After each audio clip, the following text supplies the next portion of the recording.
What's going on, guys? Renegade here. Today is a very good day. For one, I had an issue finally resolve itself, something I talked about a long time ago. My unemployment issue I was having with the state of New Jersey, that's finally been taken care of. And I'm going to talk about that more in another video. But that starts off a very good day for me.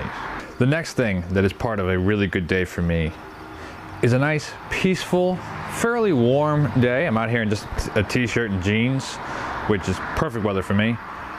Getting ready to work on a car. I love days like this. And to top it off, we have this nice, really big box.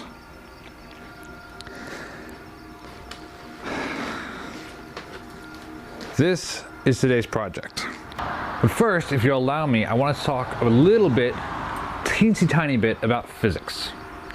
And I'm not getting into math. You don't see a big whiteboard here. I'm not doing calculations and stuff like that. Basic automotive applied physics.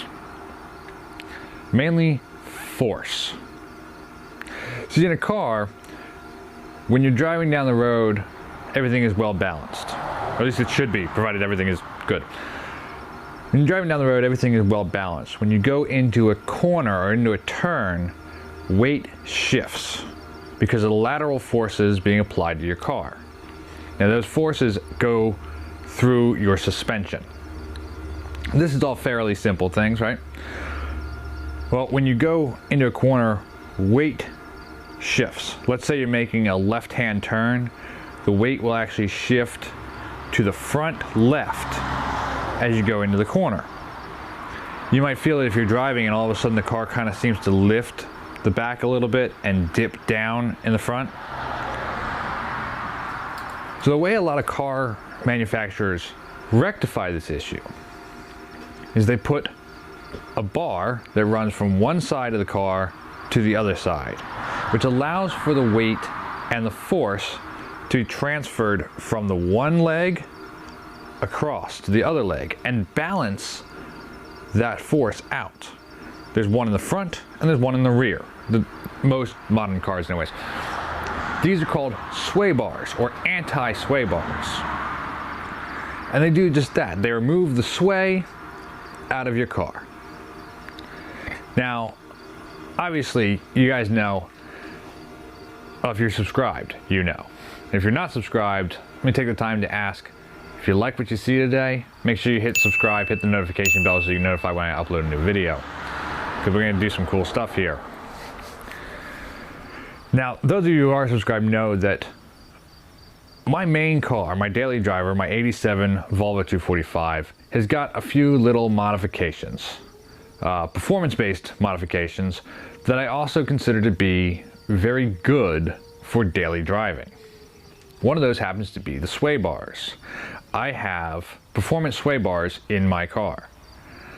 Now, when I say performance sway bars, that means that they're thicker.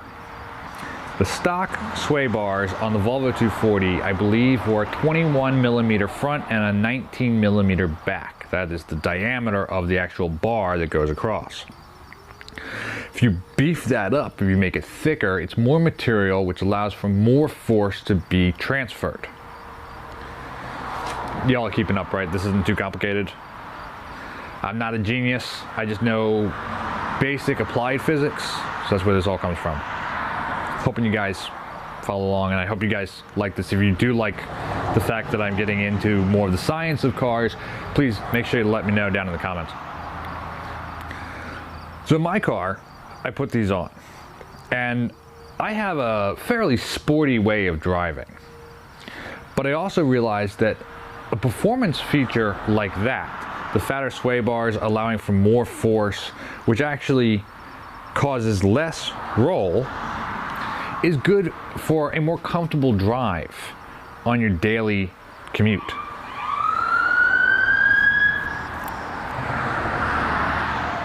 Fire department, not me. I'm not in trouble. That being said, it's time to work on my 91. My 91 is mostly stock.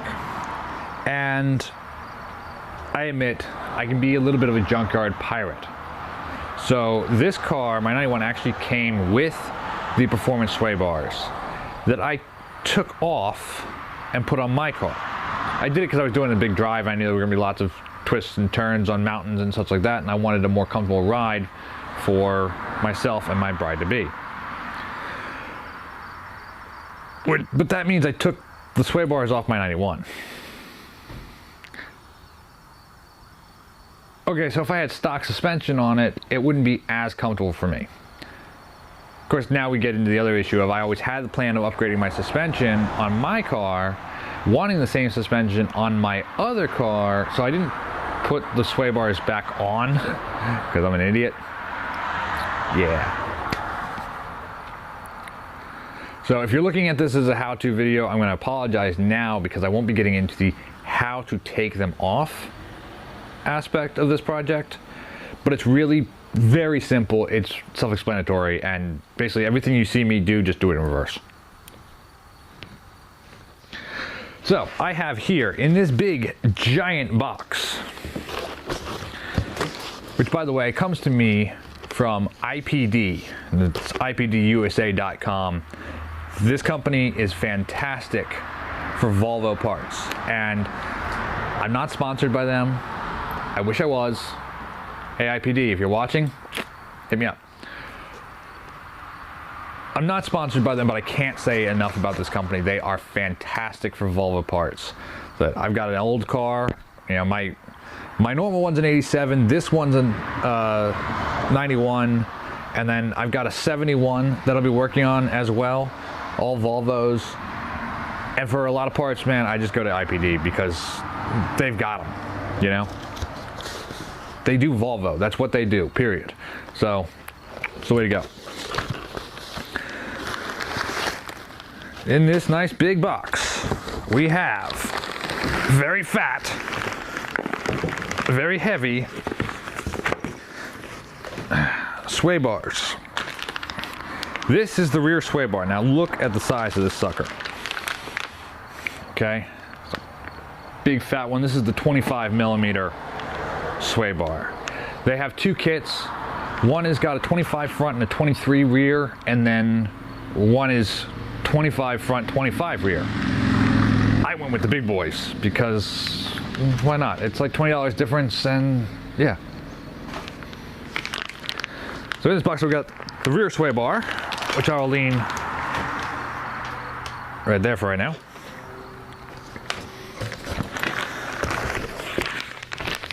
Got the front sway bar. Again, this sucker's heavy. And because this is a kit, and because IPD is so freaking awesome, and again, I remind you that they're not paying me to say this, okay? Completely individual. They also send you the hardware, which is really nice. These are polyurethane bushings, so I'm really excited about that. You got your center mount bushings and your link bushings.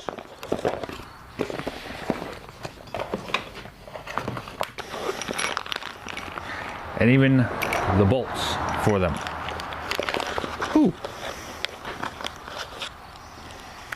And a couple IPD stickers. You know how much I love my stickers. This really is the way to go, guys. As I said, if you're gonna order performance parts for your Volvo, or even a lot of stock parts for your Volvo, go to IPD. They are, for lack of a better word, they are the shit when it comes to this. When you're talking about suspension upgrades, these sway bars are the way to go. Bigger means better, more force. It's gonna create a nice, smoother ride with much less rolling back and forth. And I got another trick up my sleeve to help with that even more, but that'll be in another video. So, I guess the only thing to do is get out to the car and actually start putting these on. All right, so as I said, the sway bar is already off, so I can't really show you the how to remove aspect. But like I said, it's just the same as reverse. It's really simple, I promise you. Let me just show you real fast. Look at the size difference, right? These are both front sway bars. Look at the size difference. This is the old one, this is the new one. It's huge, and the weight is quite substantial difference as well. It's going to make things so much better. Like I said, IPD uses urethane bushings, which are also way better for just bushings in general. They're a little stiffer than rubber, they last longer, a little sturdier. If you're changing bushings, at least for your sway bars, I highly suggest using urethane. It does come with the added point of we have to grease them. Luckily, IPD sends us to grease as well. Yeah, we'll be a little liberal with the grease.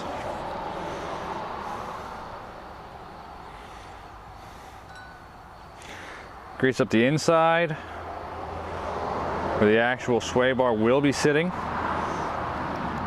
I said, be liberal.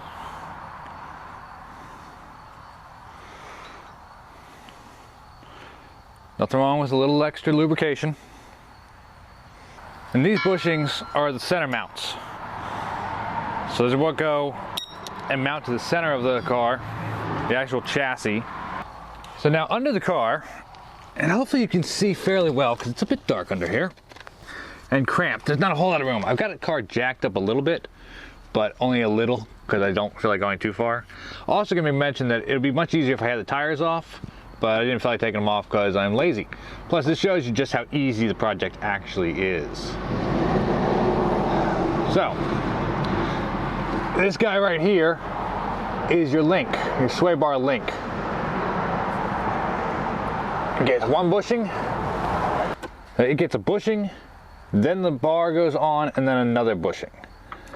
So it's nice and easy. So I'll put a bushing on either side, and then, like I said, the bar will go right on it, and we'll put the other bushings on.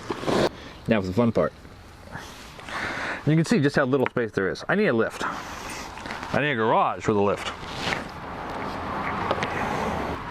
Now what I do to make life easy on myself is I put the center mounts on, and I leave them there, and I will put them into position when I get there.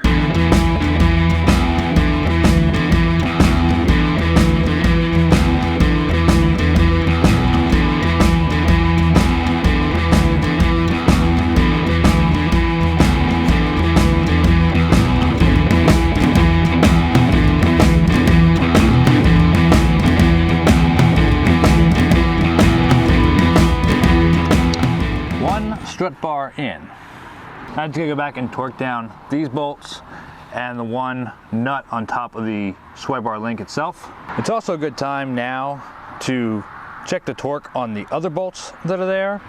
All the bolts attached to the front sway bar should be 33 foot-pounds.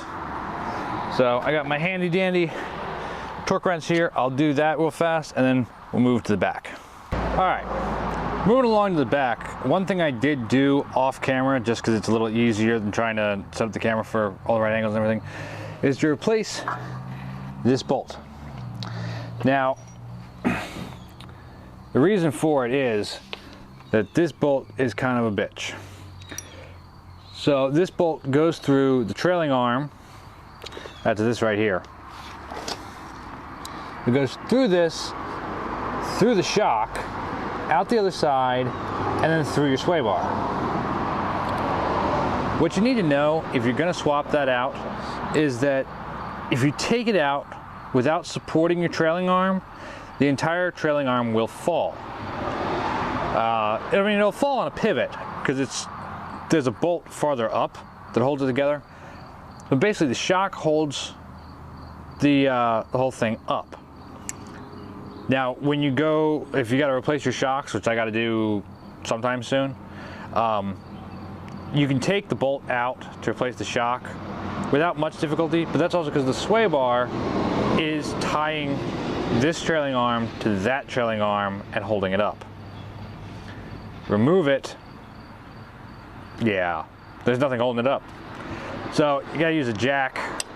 I suggest a hydraulic jack so you can easily push it up, just to get that trailing arm to stay up, stay where you need it to be. Now that it's in though, we're good to rock and roll. All right, so once you're under the car, this is when the fun begins.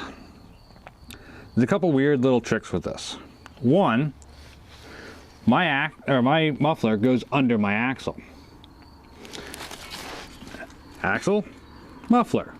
And the sway bar goes over the muffler. Gets a little tight. But with proper finagling, we can get it in there without having to drop the exhaust. You can drop the exhaust. It is an option. It does make things easier. But again, I'm lazy, and getting that sucker back up onto its hangers isn't exactly the easiest in the world.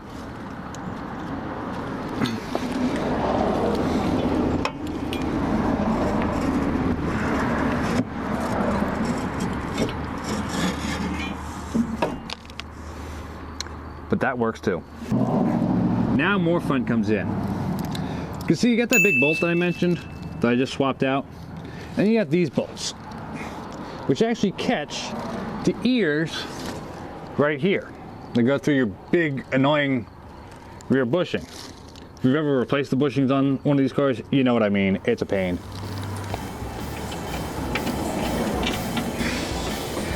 So even I mess up, I had to take the muffler off the one hanger just so I can get the extra room. Let me see if I can get a good angle on it over here for you guys.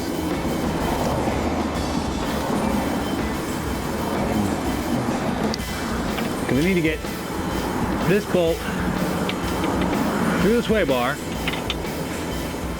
and then up into the ears. Ta-da, ta-da!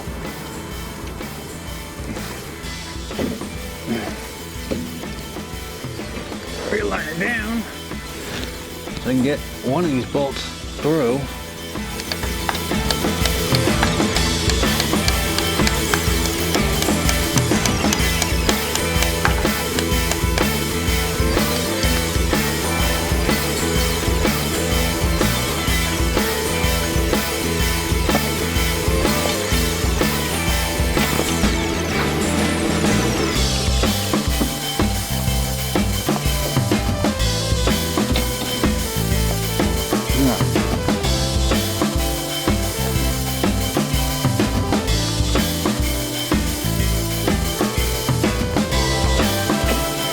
Once you actually have it in place, then you can crank down the bolts.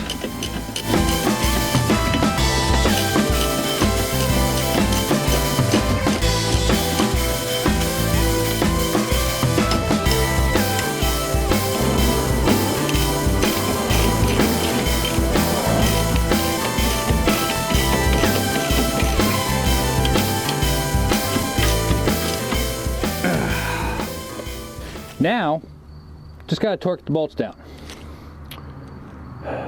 For this, honestly, I like doing it when the car's at ride height. So I'm gonna put the wheel back on, then climb back under here and torque the bolts down.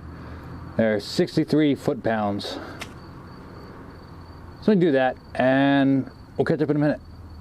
All right, so the last proper thing to do when you do one of these projects is a test drive. It's gonna be fun because I haven't driven this car in, well, actually, this car hasn't been driving in a couple of years. So this is also the maiden voyage, at least for now.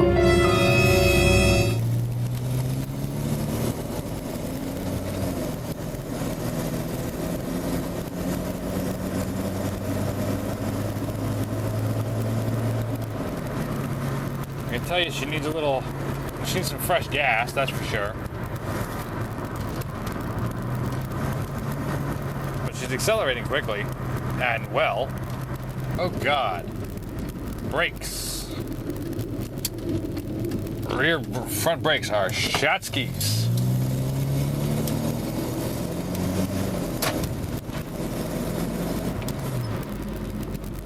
Oh God, yes they are. Now I knew that the brakes needed some work. I didn't realize they needed that much work. Ugh. It's a little sketchy.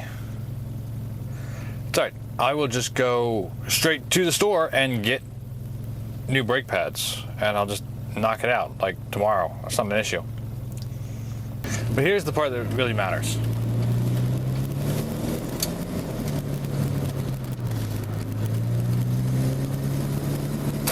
Nice and smooth through the curve.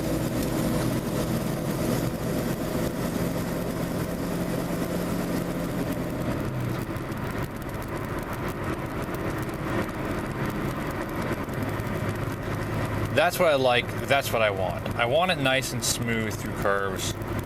I want it to be fairly flat when you're driving. I mean, you can see, like, there's not a whole lot of body roll. There's still some, but there's not really much. And part of it I know is also that the rear shocks are spent. I need new rear shocks on the Fierce. We're gonna make this a short test drive, obviously, because, you know, brakes not being great is never good. Well, guys, I hope you enjoyed the video. If you do, remember to hit the like button and leave any comments or questions you have down below. And yeah, like I said, more cool stuff happening soon. So until next time, y'all keep rocking and rolling. I'll keep taking care of business. See you next one.